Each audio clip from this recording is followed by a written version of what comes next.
जी तो प्यारे बच्चों, कैसे हैं आप? मैं उम्मीद करता हूँ कि आप सब ठीक होंगे। आज की वीडियो में बात करेंगे chapter number 11 hydrocarbons, class 11 chemistry.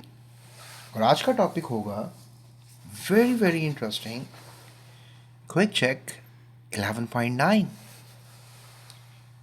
So welcome to GS academy again. एक क्वेश्चन किया जा रहा है, ethene is a monomer used in polymerization process to create polyethylene। ये शॉपर वगैरह आपके होते हैं ना, इनका इसका फॉर्मूला है। Discuss how the chemical structures of ethene makes it suitable for polymerization। Chemical structure ने कैसे पॉसिबल किया इसको बनाने के लिए। Discuss the change in hybridization and bond angle during this reaction। Hybridization और बॉन्ड एंगल्स भी डिस्कस करने हैं हमने। काफ़ी इंटरेस्टिंग क्वेश्चन है। आंसर की तरफ चलते हैं। तो बेटे पहली जो बात पूछी जा रही है, discuss how the chemical structure of ethene makes it suitable for polymerisation. तो ethene has carbon carbon double bonds, therefore it can act as a monomer। ये मोनोमर के तौर पे एक्ट करता है। The pi bond in each carbon carbon double bonds breaks and then the monomers link together। ये वाले monomers हैं single bond वाले, ये आपस में लिंक हो जाते हैं। जैसे लेट्स से दैट कि हमारे पास यहाँ पे कार्बन कार्बन डबल बॉन्ड है और यहाँ पे भी कार्बन कार्बन डबल बॉन्ड है, और जब ये दोनों टूटेंगे तो फिर कुछ इस तरह का स्ट्रक्चर सामने आएगा। ये दोनों आपस में लिंक हो गए, ये है मोनोमर, ये है मोनोमर, और ये आपस में लिंक हो गए। So that is make a polymer. I hope आपको समझ में आ गई होगी। Discuss the change in hybridization and bond angles. अब इसमें क्या हुआ कि पाई बॉन्ड था, इसमें भी पाई बॉन्ड था, ये टूटे, ये भी टूट गया, और लुक एट दैट, ये सिग्मा बॉन्ड बन गया। यानी डबल बॉन्ड टूटा, पाई बॉन्ड टूटकर सिग्मा बॉन्ड बन गया, पाई बॉन्ड टूटकर सिग्मा बॉन्ड बन गया। And that is the hybridization technique and bond angle technique. हुआ क्या कि जो sp2 हाइब्रिड था, ये डबल बॉन्ड होता है ना, पाई बॉन्ड होता है, ये sp2 हाइब्रिड होता है, ये sp3 हाइब्रिड हो गया।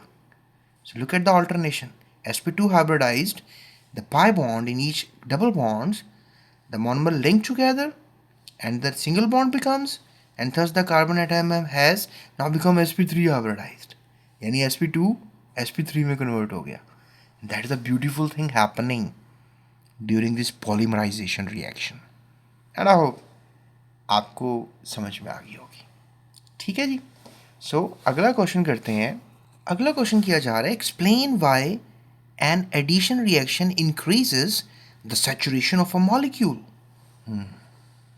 कि addition reaction saturation of a molecule कैसे बना देता है। That is very interesting. तो ये तो हमारा यहाँ से सवाल से ही इसका जवाब मिल रहा है हमें कि इथीन में जब हमने हाइड्रोजन ऐड किया, दैट इज कॉल्ड हाइड्रोजनेशन, और इथेन बन गया। इथीन अनसैचुरेटेड था, इथेन बन गया जो कि सैचुरेटेड है। यानी कि हुआ क्या, once again sp2 hybrid molecule sp3 hybrid में कन्वर्ट हो गया निकल की मौजूदगी में 250 से 300 डिग्री टेम्परेचर के ऊपर। That is quite interesting. In addition reactions, pi bonds are broken and sigma bonds are formed। Pi bonds are broken and sigma bonds are formed। Look at this, pi bond, sigma bond, sigma sigma sigma sigma। Look at that। Now what, sigma, ये already sigma थे, यहां पर देखिए आप, ये भी sigma बन गए, यानी पाई बॉन्ड्स सिग्मा बॉन्ड्स में कन्वर्ट हो गए। That is a beautiful thing is happening. तो एडिशन रिएक्शन में सैचुरेशन क्यों बनी, क्योंकि जब पाई बॉन्ड होगा ये अनसैचुरेटेड होगा, जब पाई बॉन्ड ही खत्म हो गया, सैचुरेटेड हो गया ना प्यारे बच्चों। तो इसमें सैचुरेशन बढ़ गई और अनसैचुरेशन खत्म हो गई। चलें जी, आई होप सो काफ़ी इंटरेस्टिंग टाइम गुजरा होगा आपके साथ। आई होप इन दोनों क्वेश्चंस के जवाब मैंने प्रॉपरली दे दिए हैं आपको। चलते हैं अगली क्विक चेक की तरफ 11.10। तब तक मेरे साथ रहिएगा, अपना ख्याल रखिएगा और इस चैनल का भी चाहते हो सब्सक्राइब लाजमी कीजिएगा। ट्यूशन पढ़नी है उसके लिए भी रब्ता कर सकते हैं, डिस्क्रिप्शन में नंबर मौजूद है। नोट्स लेने हैं माइनर सी अमाउंट पे करके नोट्स भी ले सकते हैं, डिस्क्रिप्शन में नंबर मौजूद है।